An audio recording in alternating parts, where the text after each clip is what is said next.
Bab 121. Mila menatap Melody dengan perasaan bersalah. Kalau gitu saya ganti uang ya. Melody menggeleng lagi. Nggak usah, Kak. Serius? Nggak apa-apa kok. Aku duluan ya Kak. Melody pun menyusul perwira yang sudah masuk ke dalam mobil duluan. Sementara Mila, ia terus memandangi Melody sampai gadis itu masuk ke dalam mobil. Dia siapa ya? Kenapa wajahnya familiar? Batin Mila.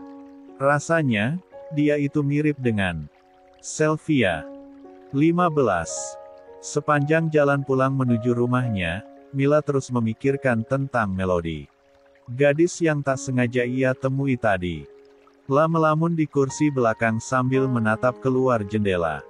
Mila sebisa mungkin selalu pergi bersama supirnya. Ia bisa menyetir mobil sendiri, tetapi karena tubuhnya lemah, Mila harus memastikan dirinya tidak kelelahan. Selain itu, keluar bersama dengan supir juga lebih aman karena jika terjadi sesuatu padanya, maka supirnya akan segera bertindak cepat. Apa ada yang lupa belum dibeli, Nyonya? Tanya supirnya. Si supir sejak tadi sesekali mengecek kondisi Mila melalui spion tengah dan sudah beberapa kali juga ia melihat majikannya menghela napas dengan kening berkerut seolah sedang memikirkan sesuatu yang berat. Mila tersadar dan menggeleng. Nggak ada. Langsung pulang aja. Baik, Nyonya. Mila kembali melamun. Ia berusaha untuk tidak terlalu memikirkan mengenai gadis tadi, tetapi semakin ia berusaha untuk tidak memikirkannya, wajah gadis itu malah terus terbayang-bayang di benaknya. Dia kelihatan lebih muda dari Sylvia, tapi wajahnya benar-benar mirip, batin Mila. Ia lumayan dekat dengan Sylvia karena selama ini wanita itulah yang membantu pengobatan Mila. Mereka juga sudah banyak berbagi kisah hidup, termasuk juga Sylvia pernah bilang bahwa ia memiliki adik perempuan. Apa mungkin yang tadi itu adiknya Sylvia? Pikir Mila dalam hati. Andai dia benar adiknya Sylvia, lantas apa yang akan Mila lakukan? Sejujurnya, ia sendiri juga tidak tahu. Ia tidak bisa serta-merta membongkar perselingkuhan suaminya dengan Sylvia kepada keluarga wanita itu. Mila tidak mau semuanya selesai semudah itu. Arhan dan Sylvia sudah menghancurkan hatinya, jadi setidaknya mereka berdua juga harus merasakan rasa sakit yang sama. Di saat ia sedang berjuang dengan pengobatannya, Arhan malah berselingkuh dengan orang yang seharusnya membantu pengobatan Mila. Manusia itu memang benar-benar mengerikan. Sesampainya di rumah, rupanya Arhan sudah datang. Pria itu menyambutnya dengan manis seolah di belakang ia tidak sedang berselingkuh bersama wanita lain. Dari mana, sayang? Kok nggak ngabarin aku sih? Tanya Arhan. Mila seketika berpura-pura tersenyum lembut. Cuma keluar sebentar cari cemilan, Mas. Seharusnya kamu suruh supir aja buat beliin. Kalau kamu kelelahan gimana, sayang? Aku nggak mau kamu sakit. Mila tertawa pelan, menertawakan betapa buruknya Arhan berakting di hadapannya. Namun, jika memang Arhan masih mau berusaha membodohinya, Mila akan ikut bermain dalam semua kepura-puraan ini. Aduh perhatian banget sih, Mas. Syukur ya aku punya suami kayak kamu. Perhatian dan gak ninggalin aku meskipun tubuh aku lemah. Kalau laki-laki lain di luar sana, pasti udah cari selingan sama wanita lain deh, ucap Mila setengah menyindir. 16. Arhan berdeham pelan dan langsung mengambil buket bunga yang ia beli setelah pulang dari apartemen tadi. Ini buat kamu, biar hari kamu lebih cerah kayak bunga-bunga ini. Mila menerima buket bunga itu. Isinya berbagai macam bunga dengan kombinasi warna yang beragam. Wow, ada apa ini, Mas? Kok pakai bunga segala? Arhan terkekeh. Ya nggak papalah, romantis ke istri sendiri emang salah. Mila menggeleng. Enggak salah, kalau romantis ke istri orang baru salah, hahaha. Arhan ikut tertawa, tetapi entah mengapa tawanya sedikit canggung. Mila yakin sekali Arhan pasti sudah tahu bahwa tadi ia mendatangi apartemennya. Mungkin, bunga dan semua perhatian ini hanya salah satu cara Arhan untuk membuat dirinya kelihatan baik di depan Mila. Baiklah, Mila akan ikut berpura-pura bodoh. Oh iya, sayang. Tadi kamu keluar, enggak? Tanya Arhan. Kan barusan aku keluar mas, beli cemilan. Enggak, maksud aku. Tadi agak siangan. Iya, aku keluar tadi siang buat nyalon. Rambut aku rontok terus jadi butuh perawatan, kan? Memangnya kenapa? Arhan menggeleng. Enggak kenapa-napa kok. Tapi, lain kali kalau keluar kamu kabarin aku ya, sayang. Aku tuh khawatir banget sama kamu. Kalau kamu kenapa-kenapa di jalan gimana? Mila mengangguk. Iya, tadi aku lupa, mas. Arhan tiba-tiba merangkul Mila dengan mesra. Oke, kalau gitu mari kita dinner date bareng. Aku udah siapin semuanya untuk kamu. Arhan mengajak Mila ke ruang makan. Meja ruang makan itu sudah disulap serupa meja restoran. Makanan dan minuman tersaji dengan cantik. Ada hiasan bunga yang romantis juga. Aku minta tolong Biwati untuk menyiapkan dinner romantis buat kita malam ini. Kamu seneng gak? Mila mengangguk. Seneng banget dong. Arhan kelihatan bangga. Ia bahkan menggeserkan kursi untuk Mila duduk. Dalam hati, Mila hanya bisa tertawa dengan semua perhatian ini. Seandainya ia tidak tahu kelakuan Arhan di belakangnya, mungkin semua perhatian ini akan membuatnya senang bukan main. Sayang sekali, semua perhatian Arhan palsu. Ini hanyalah cara untuk dia menutupi semua kebusukannya. Segitunya kamu mau nutupin kebusukanmu, mas? Fine, aku akan ikutin semuanya. Kira-kira sampai mana kamu bisa bertahan dalam situasi seperti ini? Batin Mila seraya menyeringai tipis. Sementara itu di rumah, Melody sudah selesai menikmati semua jajanan yang ia beli di pinggir jalan tadi. Perwira hanya menyicip sedikit, sisanya Melody semua yang memakannya. Ia kekenyangan dan sedang bersantai di ruang tengah. Ketika sedang menggeser-geser ponselnya, ia kembali melihat beberapa foto-fotonya bersama Sylvia. 17. Mereka adalah kakak adik yang akrab. Namun, sekarang Melody bahkan tidak tahu di mana keberadaan kakaknya. Melody menghela napas panjang. Kak Sylvia kemana sih? Dia nggak diculik, kan ya? Tapi surat yang di kamar waktu itu kata ayah beneran tulisannya Kak Sylvia. Siapa diculik? Perwira tiba-tiba menyahut.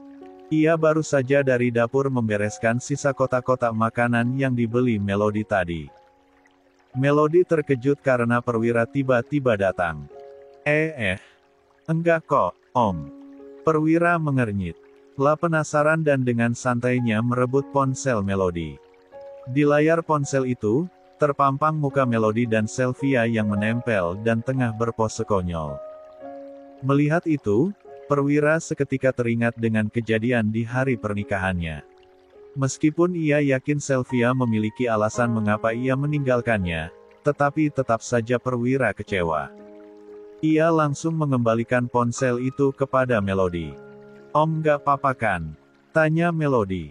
Emangnya saya kenapa? Soal Kak Sylvia. Perwira menghela napas panjang. Sudahlah, gak usah dibahas. Melody menatap prihatin kepada Perwira. Pasti Om cinta mati banget nih sama Kak Sylvia. Untung aja dia nggak bunuh diri gara-gara patah hati, batinnya. Om, aku janji bakal jadi istri yang baik deh, biar Om nggak kelamaan sedih. Takutnya nanti gelap mata, celetuk Melody dengan entengnya. Perwira mengernyit, tetapi sudut bibirnya sedikit terangkat membentuk senyum tipis. Halah, emang kamu bisa? Melody mendecak kesal karena merasa diremehkan. Ih, aku kan bisa masak, bisa pijetin Om juga. Perwira refleks tertawa mendengar jawaban ngasal dan polos dari Melody. Sementara Melody, Ia sontak tertegun. Ini pertama kalinya ia melihat perwira tertawa lepas, seolah tidak ada beban berat yang sedang ia sangga di bahunya. Melihat perwira tertawa ceria seperti itu entah mengapa. Melody refleks meraba dadanya sendiri. Debaran jantungnya tiba-tiba saja meningkat pesat. Aku kenapa begini? Batinnya panik sendiri. 18. Melody semakin lekat memperhatikan wajah perwira. Ia benar-benar seperti orang yang baru saja terpesona dengan ketampanan perwira. Padahal, biasanya Melody selalu menganggap perwira itu om-om dengan wajah masam dan menyebalkan. Sampai malam ketika Melody tidur seranjang dengan perwira, matanya masih saja memperhatikan wajah pria itu. Melody juga sadar kalau jantungnya semakin tidak aman gara-gara wajah perwira, tetapi anehnya ia malah ingin tetap terus memandangi perwira. Lama-lama, perwira peka kalau Melody memandanginya terus-terusan dengan cara yang berbeda. Awalnya, perwira berusaha biasa saja. Toh, ia sudah terbiasa dengan kelakuan-kelakuan aneh gadis itu, tetapi lama-lama ia risih juga kalau terlalu diperhatikan seperti itu. Jangan-jangan malah ada yang salah dengan mukanya hingga Melody memandanginya terus-terusan. "Kenapa lihatin saya terus?" tanya perwira. Melody kaget dan langsung kelabakan sendiri karena bingung harus mencari alasan apa.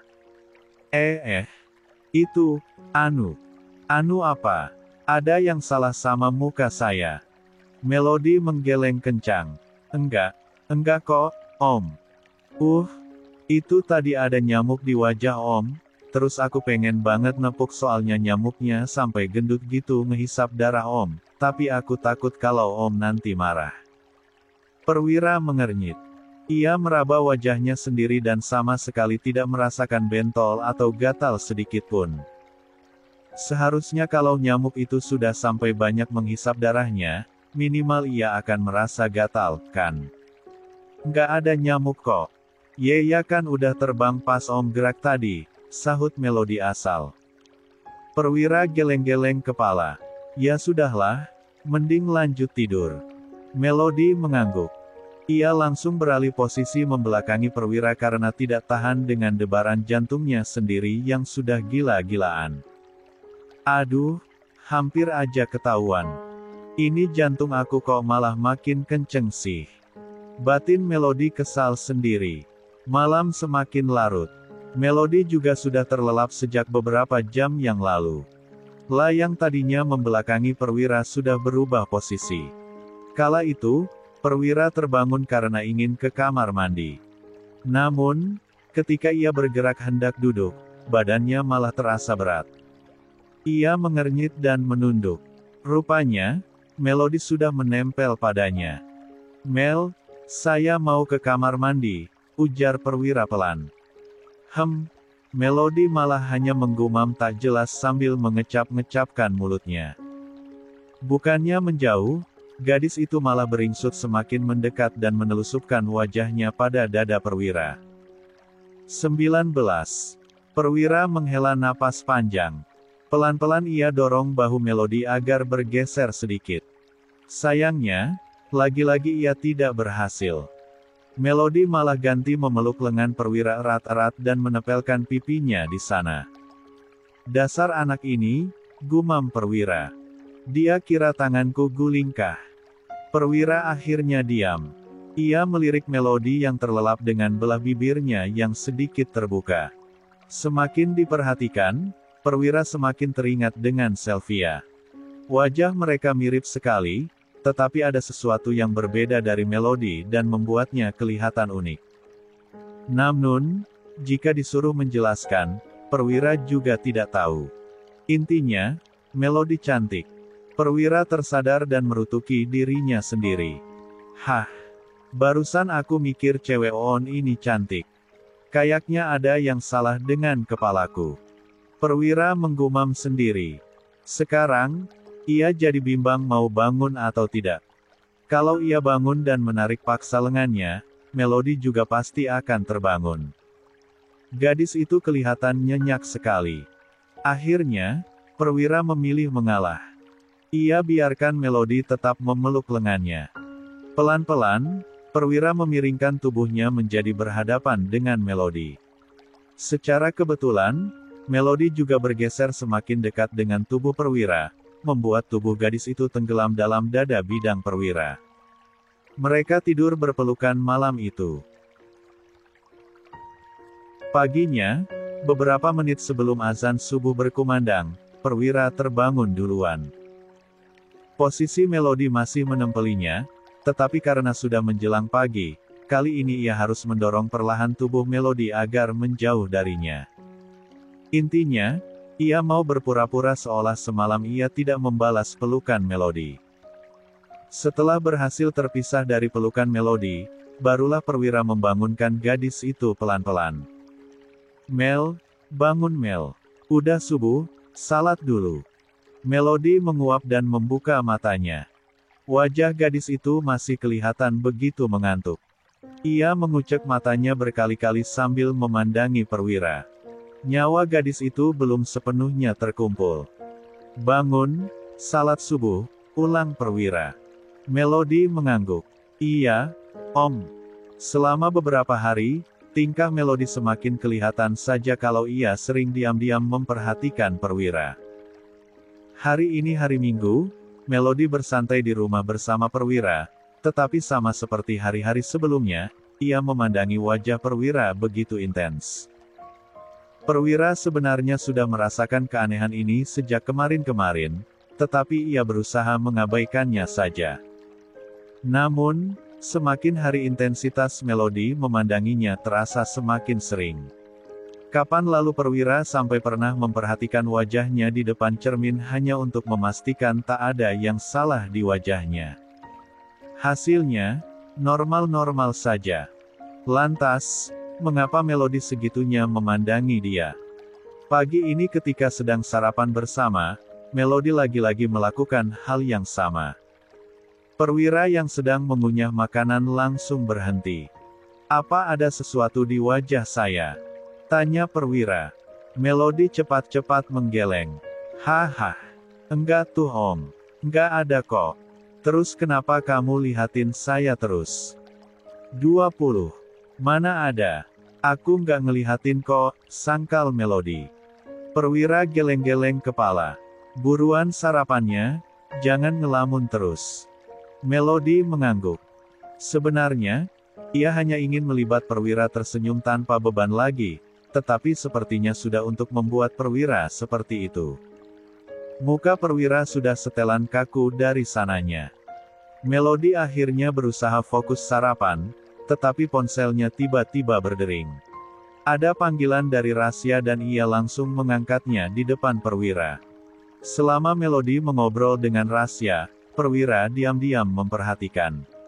Kalau berbicara soal Rasya, bisa jadi ada sangkut pautnya dengan si Rizky itu.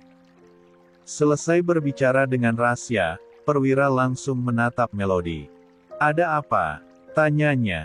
"Oh, ini Rasya ngajak ketemuan sama Linda juga, Om. Nostalgia nongkrong bareng kayak zaman SMA dulu. Si Rizky itu ikut." Melody mengendikkan bahunya. "Nggak tahu. Enggak deh kayaknya, ini tuh girls time kok." Perwira mengernyit. "Girls time apaan? Ya kumpul cewek-cewek doang, Om. Paling kalau Kak Rizky itu ya cuma buat antar Rasya aja." Mendengar itu, Perwira tidak suka. Meskipun hanya mengantar adiknya, tetap saja ada kesempatan Rizky berinteraksi dengan Melody. "Kalau gitu saya juga ikut." Melody menggeleng. "Ih, apaan sih Om? Emangnya Om mau kumpul sama cewek-cewek? Nanti orang ngira Om jadi sugar daddy lo soalnya bawa cewek-cewek muda." "Memang muka saya sudah setua itu apa?" Melody cengengesan.